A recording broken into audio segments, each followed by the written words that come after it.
మన ప్రభువును రక్షకుడైన యేసుక్రీస్తు నామాన్ని బట్టి మీకు అందరికి వందనాలు చెల్లిస్తున్నాను.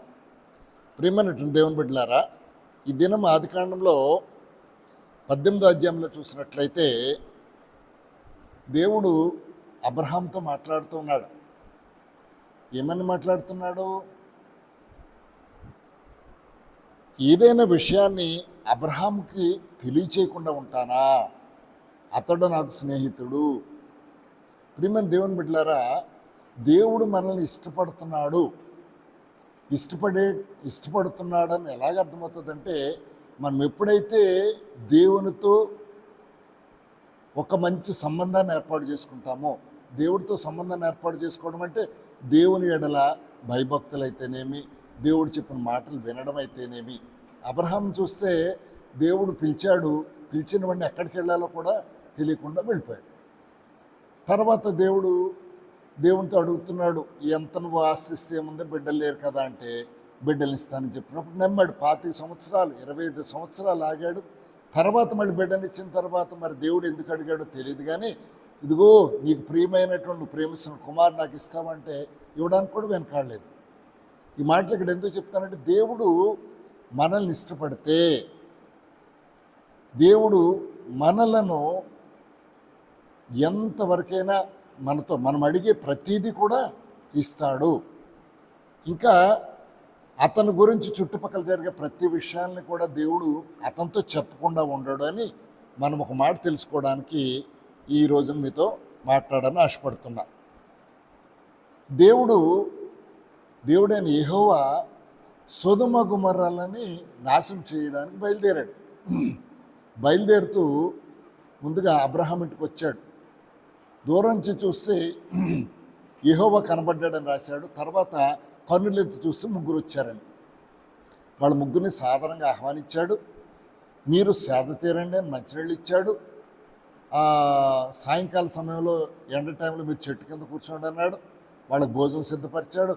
భోజనం సిద్ధపరిచి మీరు చక్కగా బయలుదేరండి అని చెప్పినప్పుడు దేవుడు అంటున్నాడు, వాళ్ళ ముగ్గురు కూడా అంటున్నారు, ఏదైనా అబ్రహాముకు నేను చేయబో కార్యాన్ని తెలియచేయకుండా ఉంటానా?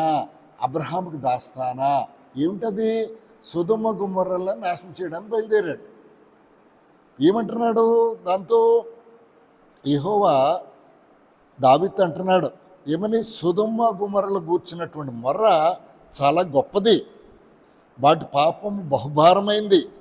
కాబట్టి నేను వెళ్ళి ఆ మొర చొప్పున అది సంపూర్ణమైందో లేదో నేను చూస్తాను, చేయని ఎడల నేను తెలుసుకుంటాను అన్నాడు. సొదొమ గొమొర్రా వైపు వెళ్తుంటే ఇంకా అబ్రహాము దేవుడి వైపు చూస్తున్నాడు. అక్కడ అడుగుతున్నాడు, ప్రభువా, దుష్టులు ఉండొచ్చు, సొదొమ గొమొర్రాలో దుష్టులు ఉండొచ్చు, దుష్టులతో పాటుగా నీతిమంతులు కూడా నువ్వు నాశనం చేసేస్తావా అని అడిగితే దేవుడు ఒక క్షణం ఆగాడు. అయితే ఏంటి, నీకేం కావాలి? ఒకవేళ ఆ పట్టణంలో 50 మంది కనుక నీతిమంతులు ఉంటే ఆ 50 మంది నీతిని బట్టి ఆ స్థలాన్ని కాయవా అని అడుగుతూ ఉంటే, సరే నువ్వు చెప్పావు కదా, ఒక 50 మంది ఉన్నట్టయితే ఖచ్చితంగా ఆ ప్రాంతాన్ని నేను కాపాడుతాను అని అన్నాడు. తర్వాత ఇంకా దేవుడు వెళ్ళిపోతుంటే, ప్రభువా ఇంకొక మాట, ఇదిగో ధూళి బూడిద అయినటువంటి వాడిని నేను నీతో ఒక్కటి మనవి చేస్తున్నాను. ఏంటది? ఒకవేళ 50 మందిలో ఒక 5 మంది కన్నా తగ్గితే నువ్వు కాపాడవా అని అడుగుతున్నాడు. అప్పుడు దేవుడు అన్నాడు, సరే నువ్వన్నట్టుగా 45 మంది కనుక అయితే నాకు కనబడితే, నీతిమంతులు కనబడితే వాళ్ళని నాశనం చేయకుండా, ఆ పట్టణం నాశనం చేయకుండా ఉంటానులే అన్నాడు. ఇంకా కాసేపు దేవుడు వెళ్ళిపోతుంటే ఇంకొక మాట అంటున్నాడు, ప్రభువా, ఒకవేళ అందులో 35 మంది కనబడితే నువ్వు ఆ పట్టణాన్ని నాశనం చేయకుండా ఉంటావా? సరే నువ్వు అన్నావు కదా, నువ్వు నాకు ఇష్టడు కాబట్టి నువ్వు చెప్పినట్లుగా 35 మంది కనబడితే ఖచ్చితంగా కాపాడుతాను. ప్రభువా తెగిస్తున్నాను, ఇంకొక మాట మాట్లాడుతున్నాను, ఒకవేళ 30 మంది కనిపిస్తే ఆ పట్టణాన్ని కాపాడుతావా? ప్రభు అంటున్నాడు, ఒకవేళ నువ్వు అన్నట్టుగా ఆ 30 మంది కనుక కనబడితే నాశనం చెయ్యనులే అన్నాడు. ఇదిగో ప్రభువా, ఇగో ఇంకొకటి తెగిస్తున్నాను, ఒకవేళ 20 మంది కనబడతారేమో, 20 మంది కనబడినా కూడా కొంచెం ఆ పట్టణాన్ని కాపాడుతావా? దేవుడు నవ్వుకున్నాడు. అబ్రహాం మాట్లాడడాన్ని బట్టి నవ్వుకుని అంటున్నాడు, సరే నువ్వు అన్నట్టుగా 20 మంది నీతిమంతులు కనబడితే 20 మంది నీతిమంతులు బట్టి పట్టణాలు నాశనం చేయకుండా ఉంటాను. ప్రభువా, నువ్వు కోప్పండి అంటే ఇంకొక మాట చెప్తా. ఏమన్నాడు? కోప్పండి అంటే ఇంకొక మాట చెప్తే ఏంటంటే, ఒకవేళ 10 మంది కనిపించారనుకో ఆ పట్టణాన్ని కాపాడుతావా అంటే, ఇదిగో ఇదే ఆఖరు, ఇంతకు మించి లేదు, నువ్వు 10 మంది అంటే ఖచ్చితంగా 10 మంది కనబడితే నేను పట్టణాన్ని కాపాడుతాను. దేవుడు అంతగా ఎందుకు తను తగ్గించుకున్నాడు? ఎందుకంటే అబ్రహాముని దేవుడు ఖచ్చితంగా కనుగొన్నాడట. ఏమని అంటున్నాడు? ఎట్లనగా అబ్రహాం నిశ్చయముగా 18వ అధ్యాయం 18వ వచనం అన్నాడు, అబ్రహాం నిశ్చయముగా బలము గల గొప్ప జనమగును, అతని మూలముగా భూమిలోని సమస్త జనములను ఆశీర్వదించబడుదును. ఎట్లనగా యెహోవా అబ్రహాముని గురించి చెప్పినది అతను కలుగు చేయనట్టు తన తరువాత తన పిల్లలను తన ఇంటి వారిని నీతి న్యాయములు జరిగించుచు యెహోవా మార్గములు గైకొనుటకు అతడు వారికి ఆజ్ఞాపించినట్లుగా నేను అతన్ని ఎరిగి ఉన్నాను. అంటే మనల్ని తల్లి గర్భంలో రూపింపబడకమని పెరిగినటువంటి దేవుడు అబ్రహాముని మొదటి నుంచి చివరి వరకు కూడా కనిపెట్టాడట. అందుకని అబ్రహాం ఎంత చెప్తుండంత, ఇంకా 10 మంది కంటే ఇంకేమో తక్కువ అంటాడేమని, ఇక చాలు అని సరిపెట్టేసి వెళ్ళిపోయాడు. ఇంతకీ సొదొమ గొమొర్రాల గురించి ఈయన ఎవరు అబ్రహాం అంతగా ఎందుకు బాధపడుతున్నాడు? తన అన్న కొడుకైనటువంటి లోతు సొదొమ గొమొర్రాలకు వెళ్ళిపోయాడు అబ్రహాంని విడిచిపెట్టి. ఆశపడ్డాడు, అతని భార్య ఆశపడ్డారు. అదిగో అదేదో సోయర్లో ఉన్నప్పుడు అది పచ్చగా కనబడుతుంది, వెళ్తాను, సరే నువ్వు వెళ్ళు, నేను ఇక్కడే ఉండిపోతాను అన్నాడు. తర్వాత అక్కడికి వెళ్ళిన తర్వాత సొదొమ గొమొర్రాలకు వెళ్ళిన తర్వాత అక్కడ ఉన్నటువంటి వాళ్ళు తన తమ్ముడు తనకు ఆస్తినంతటినీ పట్టుకుని వెళ్ళిపోతే తన దగ్గర ఉన్నటువంటి జనాంగంతో వెళ్ళి వాళ్ళని ఓడించి తిరిగి ఆస్తి తమ్ముడికి అప్పగించాడు, అన్న కొడుకు అప్పగించాడు లోతుకి. తర్వాత మళ్ళీ ఇప్పుడు దేవుడే అక్కడ గ్రామాల్లో సొదొమ గొమొర్రా పట్టణాలు మహాపాపంలోకి వెళ్ళిపోయినాయి, చాలా చాలా చెత్తగా తయారైన, ఏ ఒక్కడు కూడా నీతిమంతుడిగా లేడు అన్నప్పటికీ కూడా లోతు గురించినటువంటి బాధ అబ్రహాంకి ఎక్కువయ్యి ఈ మాటలు దేవునితో చెప్తాడు. దేవుడు కూడా ఒప్పుకున్నాడు. కానీ 10 మంది అన్న చోట మాత్రం దేవుడు ఆపేశాడు. కానీ వెళ్ళాడు, సొదొమ గొమొర్రాలకు వెళ్ళాడు, లోతు ఇంటికి వెళ్ళారు. లోతు వాళ్ళని తీసుకుని వచ్చాడు, లోపల తీసుకెళ్ళి వాళ్ళని చక్కగా ఉంచి భోజనం అది పెట్టాడు.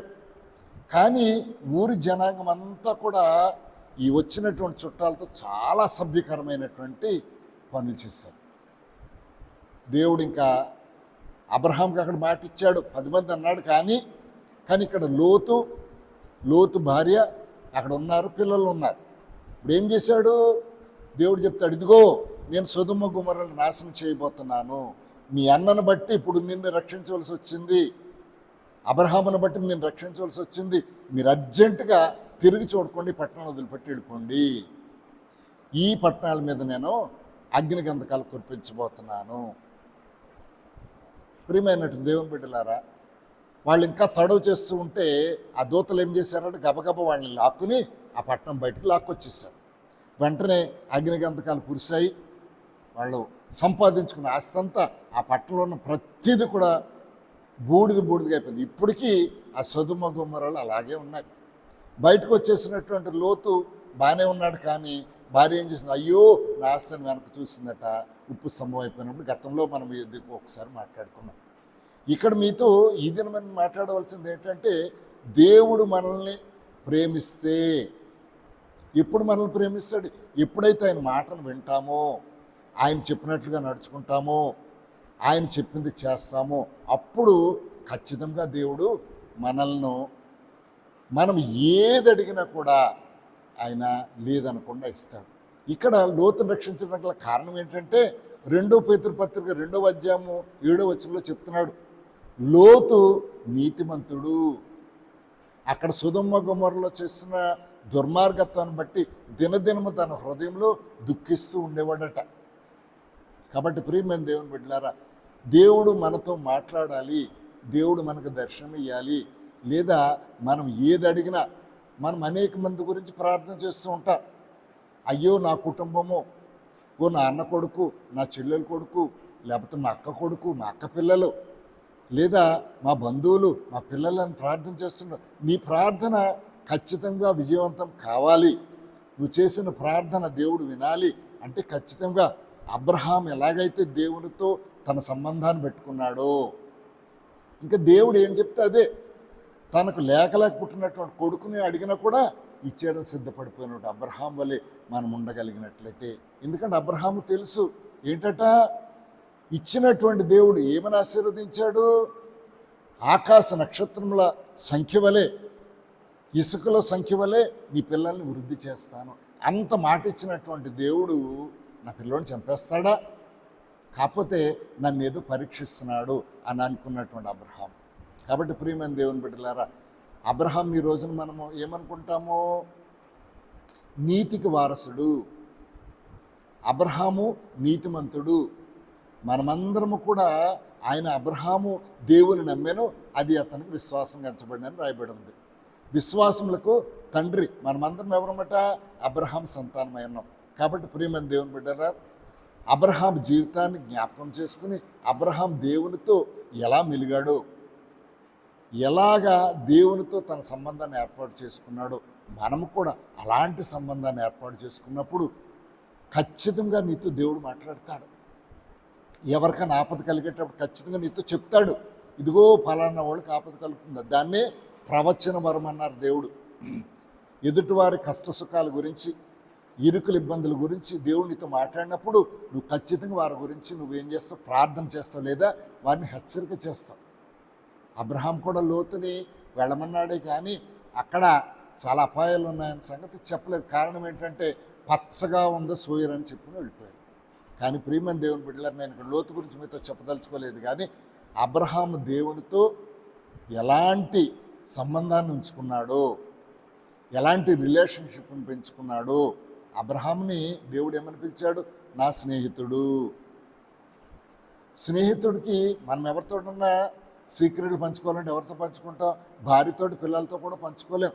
నీకు ప్రియమైనటువంటి స్నేహితుడు ఎవరైనా ఉంటే వాడితోటి పంచుకుంటాం.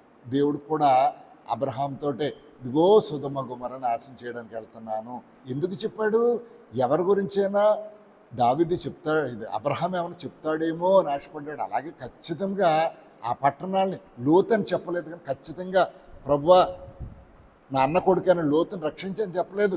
ఆ గ్రామంలో ఆ పట్టణాల్లో ఒక 50 మంది ఉంటే, ఒక 5 మంది తగ్గితే, ఇంకొక 5 మంది తగ్గితే, 30 మంది అయితే, 20 మంది అయితే, 10 మంది అయితే అని అడిగినప్పుడు కూడా దేవుడు ఎక్కడ విసుగు చెందలేదు.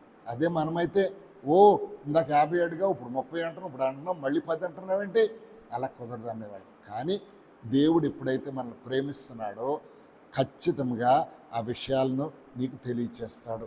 నీకు తెలియచేయాలంటే దేవుని మీద నీ ప్రేమతో చూపించుకో. దేవుడికి మనం దేవుని ప్రేమించడం కాదు, కానీ ఆయనే మనల్ని ప్రేమించాడట. ఆయన మనల్ని ప్రేమించేటట్లుగా చేసుకోవాలంటే మనం ఏం చేయాలో, దేవుడిచ్చిన వాక్యాన్ని బట్టి నువ్వు ఎలా నడుచుకుంటున్నావో. అందుకే దావీదును కూడా దేవుడు నా ఇష్టానుసారుడు అన్నాడు. ఎందుకట, దావీదు నేను చేయబోయే కార్యాలన్నీ దావీదు ద్వారా జరిగించుకుంటాను. దావీదు ఏది అడిగినా కూడా దేవుడు ఆపలే. ప్రార్థన చేసినా, ఎవరి గురించి అడిగినా దేవుడు ఖచ్చితంగా చేశాడు. కాబట్టి మనము అటువంటి ప్రార్థనా పరుల లిస్టులోకి మనం కూడా వెళ్ళాలంటే వారి జీవితాలు ఎలా ఉన్నాయో, వారు ఎంతగా దేవునితో ఇష్టలుగా ఉన్నారో మనం కూడా అలా ఉన్నట్టయితే ఖచ్చితంగా దేవుడు కూడా మనల్ని ఇష్టపడి అబ్రహాముని ఎంత ప్రేమించాడో మనల్ని కూడా అంతగానే ప్రేమిస్తాడు. ఈ మాటలు దేవుడు దీవించును గాక. ఆమేన్. ప్రియమైన దేవుని బిడ్డలారా, చిన్న ప్రార్థన చేద్దాం, నాతో పాటు ఏకీభవించండి. కృపామయుడ, కనికరం కలిగినటువంటి మా దేవ, మీ పరిశుద్ధ నామానికి వందనాలు. ఈ దినం తండ్రి, దేవుడైన యెహోవా అబ్రహాముని గురించి మాట్లాడుతున్నాడు. నా స్నేహితుడైన అబ్రహాముకు ఏ విషయమైనా తెలియచేయకుండా ఉంటానా? సొదొమ గొమొర్రాను పాడు చేయడానికి ప్రభు వెళ్ళేటప్పుడు ముందుగా అబ్రహాం దర్శించి అబ్రహాం తాలూకు ఆలోచన కనుగొని అబ్రహాంతో మాట్లాడి అబ్రహాంలో ఉన్నటువంటి హృదయంలో ఉన్నటువంటి విషయాన్ని కనుగొని ఆ సొదొమ గొమొర్రాను నాశనం చేయడం వెళ్ళినట్లుగా మేము ఇక్కడ తెలుసుకున్నాం. ఇదిగో తన అన్న కొడుకైనట్టు లోతును రక్షించడానికి అబ్రహాం ఎంత తాపత్రయపడ్డాడో మేము చూసాం. కాబట్టి మా బంధువులను స్నేహితులను రక్షించుకోవడానికి ప్రభువా నీ యందు మేము ఇష్టం కలిగి ఉండడానికి నీ మాటలు విని నీ యందు గొప్పగా మేము పొందుకోవడానికి నాయన మీ కృపా కనికరాన్ని దయచేయండి. ఇదిగో ప్రభు మేము ప్రేమించడం కాదు కానీ మీరే మమ్మల్ని ప్రేమించినట్లుగా దేవుని వాక్యం సెలవిస్తుంది. ప్రభువా నీవు మమ్మల్ని ప్రేమించడానికి నీతో కలిగి ఉండే సంబంధాన్ని నాయన మేము ఇంకనూ మెరుగుపరుచుకొని నీకు ఇష్టముగా ఉండి నా స్నేహితుడా అని అబ్రహాం పిలిచినట్లుగా మమ్మల్ని కూడా పిలిపించుకోవడానికి మీ కృపా కనికరాన్ని కోరుతూ యేసుక్రీస్తు పరిశుద్ధ నామములో ప్రార్థించి స్తుతించి వేడుకొంచున్నాను తండ్రి. ఆమేన్. ప్రియమైన దేవుని బిడ్డలారా, ఈ వాక్యం మీకు నచ్చితే లైక్ చేయండి. ఇంకా ఫ్రెండ్స్కి ఎవరిని పంపించాలనుకుంటే షేర్ చేయండి. లేదా అనుదినం ఈ వాక్యం కావాలనుకుంటే సబ్స్క్రైబ్ చేసుకోండి. ఈ మాటలు దేవుడు దీవించును గాక. ఆమేన్.